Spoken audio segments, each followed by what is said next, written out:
De volta com o primeiro bloco do programa Visão Política pela FGF-TV, canal Universitário 14 da NET e Rede Pública Televisão Cearense. O programa Visão Política, para você assinante que ligou agora, recebe hoje os nossos colaboradores e debatedores.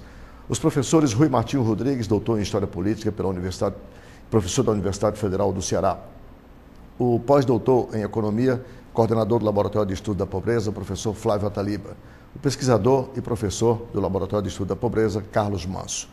E eu queria começar colocando para os senhores essa questão do círculo da pobreza no Brasil é diretamente correlacionado com a educação, com o nível, assim, é como se filho de pobre, portanto, pessoas com baixa escolaridade, nascessem já carimbadas, fadadas a reproduzir esta pobreza e suceder, no caso, seus pais. Pelo menos é o que apontam dois relatórios. O último, da PNUD, que é o Programa de Desenvolvimento para as Nações Humanas, onde mede a desigualdade, sobretudo na América Latina e no Caribe, e coloca o Brasil na situação infame de ainda ostentar a terceira posição, o terceiro mais desigual entre esses. E também uma consultoria inglesa, com uma pesquisa feita em 18 países, em quase 600 grandes empresas, que apontam isso. Eu queria então começar, professor Flávio Ataliba, chamando a sua opinião. O desafio, então, que o Brasil tem pela frente não é dos menores. Infraestrutura, educação, inovação tecnológica. Será que, dentro do cenário político que se nos apresenta nesse instante, nós temos a perspectiva de iniciarmos já a busca por vencer esse desafio através dessas deficiências que estão apontadas?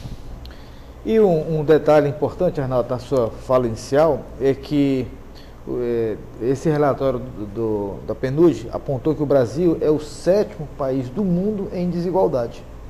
Então, nós somos o terceiro... No Caribe, na América Latina? Na América Latina e Caribe, nós somos o 7º do mundo.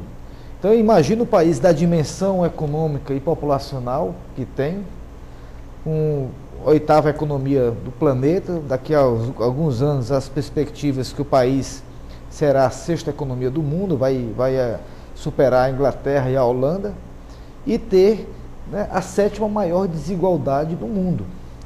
Então, isso a nossa sociedade, a sociedade brasileira, ela goza de uma deformação social extremamente grave e preocupante.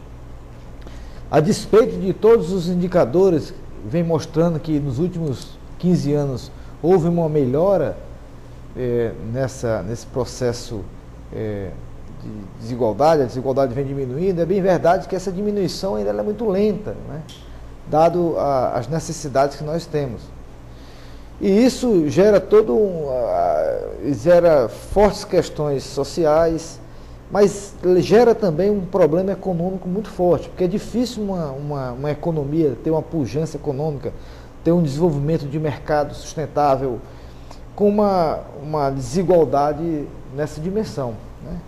E eu acho que, como você bem colocou, a reprodução da desigualdade, ela acontece principalmente pela a desigualdade educacional, ou seja, a desigualdade de renda é um retrato da desigualdade educacional existente no país. Eu vou pegar exatamente essa sua deixa, já que estou aqui diante de um professor doutor nessa área e que vive na Universidade Federal do Ceará a fazer isso.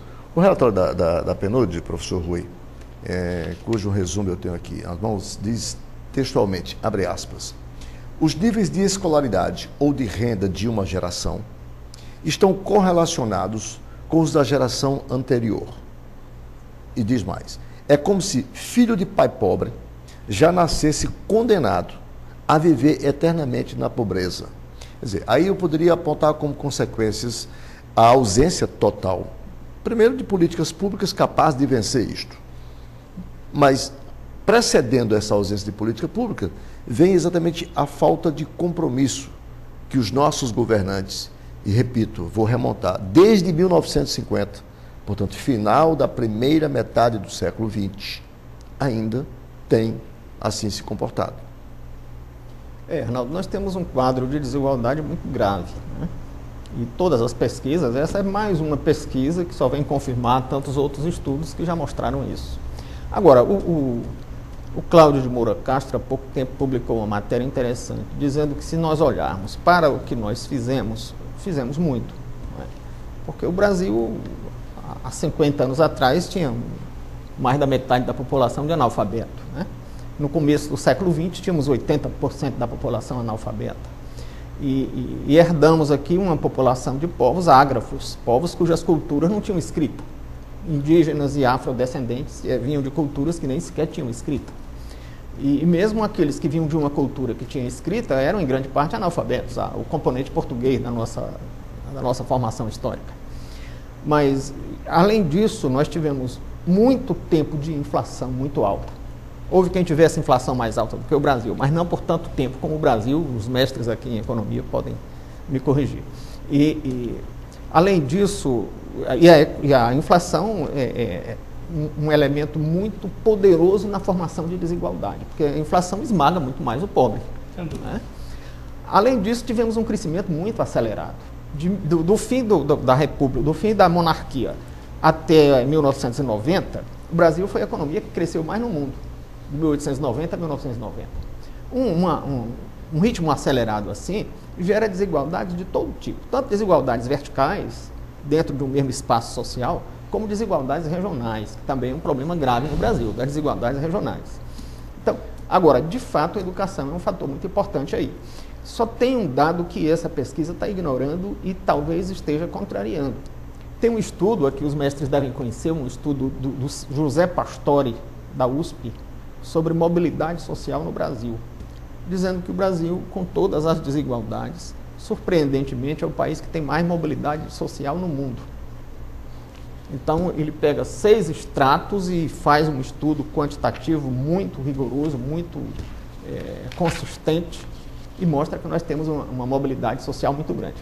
Agora, mobilidade não se confunde com a elevação do padrão de vida dos estratos de menor renda. Os estratos de menor renda continuam com a qualidade de vida ruim. Agora, há um trânsito muito grande. No extrato de mais alta renda, num estudo feito entre 1936 e 96, porque os estudos de mobilidade demandam grandes intervalos de tempo em face da mobilidade intergeracional. Só 18% dos membros dos estratos de mais alta renda nasceram nele. Isso retrata uma mobilidade que não tem em canto nenhum do mundo. Trazer o professor Márcio para essa discussão, nessa mesma vertente de análise, Márcio, mas colocando um outro elemento. Ora, se as desigualdades hoje, que colocam o Brasil nessa situação humilhante, no índice de desenvolvimento humano ser o 7º mais desigual do mundo, ser o 3º mais desigual dos 15 países do Caribe e da América Latina, sendo o Brasil o top desses países, com 200 milhões de habitantes, com uma economia hoje em perspectiva equivalente à economia da China, da Rússia, só para citar duas grandes economias emergentes nesse instante. Então, isso para nós agrava ainda mais o problema. Então, como duvidar que é a educação a saída?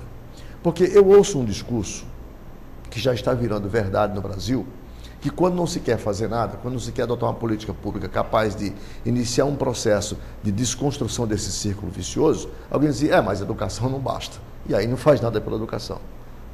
Está aqui, a correlação está feita aqui ainda da metade do século XX para cá. Como insistir nisso, Manso? Como é que a gente pode admitir que... O que é isso? É baixa qualidade da nossa representação política? É falta de visão? É miopia? O que é? Olha, é inquestionável que a educação, todas as pesquisas empíricas, todos os procedimentos empíricos mostram que a educação realmente é a grande explicação para essa questão do desenvolvimento e tudo. Essa questão dos pais, por exemplo, da educação dos pais, ela tem um peso de 50% na determinação da educação dos filhos, né? Então, a educação dos pais tem isso. Então, a educação, sem dúvida alguma, é o coringa da história. A educação é a base para se aumentar a renda, é a base para se combater desigualdades, sem dúvida alguma, no longo prazo, sem dúvida alguma, é educação, e não há, isso é inquestionável. Eu acho que essa questão de miopia dos políticos também tem muito a ver, porque o político quer se manter no poder, e educação tem um problema aí de tempo. Educação exige tempo para ter resultado. Você planta a sementinha lá, essa semente germina em 15 anos.